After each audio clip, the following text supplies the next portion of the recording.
VOA News. I'm Christopher Cruz reporting.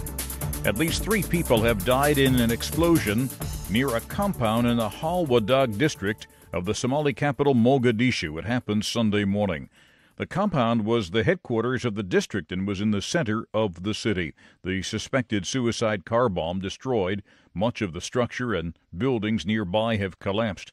Al-Shabab has claimed responsibility for the attack. Libya's UN-backed government has announced a state of emergency in the capital and its outskirts as ongoing fighting has killed at least 39 people, including civilians, in the past few days. Correspondent Edward Yeranian is following the story from Cairo.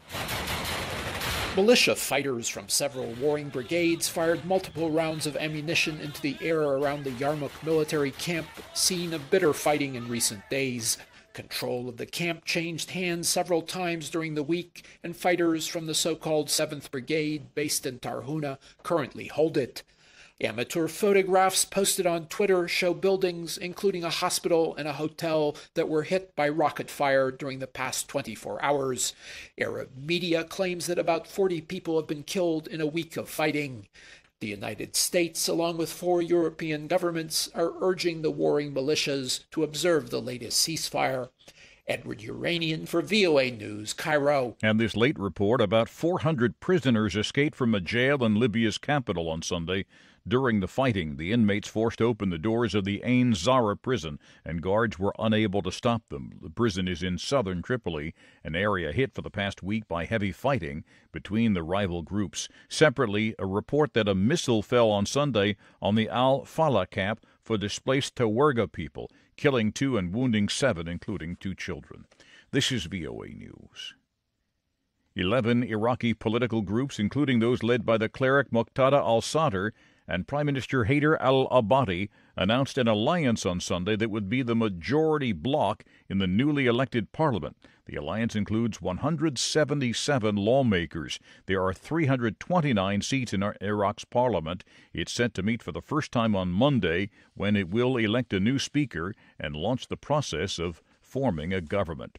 The chief of the United Nations agency that helps Palestinian refugees has written an open letter to the refugees and the agency staff following the announcement by the U.S. that it will stop its financial contributions to the agency. He said the U.S. decision will only strengthen their resolve to do whatever they can to help Palestinian refugees. Dutch authorities are drawing some conclusions about the murder of Americans recently in Amsterdam. Associated Press correspondent Ben Thomas reports. Amsterdam City Hall says the suspect in this double stabbing of 2 American tourists in the Dutch capital had a terrorist motive. They've identified the suspect only as Jawad S., a 19-year-old Afghan citizen. Police shot and wounded the suspect after he allegedly carried out the attack at Amsterdam's main railway station. The Americans are recovering in a hospital. Their identities have not been released. The suspect is also hospitalized. Dutch officials say the suspect holds a German residency permit, and investigators in Germany have searched his home and seized data storage devices. I'm Ben Thomas. The International Organization for Migration reports more than 270 Nigerian migrants who recently returned from Libya have completed a skills training course to help them start their own businesses. Correspondent Lisa Schlein reports for VOA from IOM headquarters in Geneva. Migrants attending this week-long event in the Nigerian capital, Lagos, have shared stories of the business frustrations that drove them to try to go to Europe in search of better economic opportunities. UN Migration Agency spokesman Paul Dillon tells VOA the migrants also have shared stories of the abuse and suffering they endured at the hands of smugglers and traffickers in Libya. At the same time, he says returnees enrolled in this business course have spoken of their hopes for the future. Lisa Schlein for VOA News, Geneva. U.S. Senator John McCain was buried at the U.S. Naval Academy Cemetery in Annapolis, Maryland, Sunday. He graduated from the school in 1958. McCain died August 25th after a year-long battle with brain cancer. He was 81.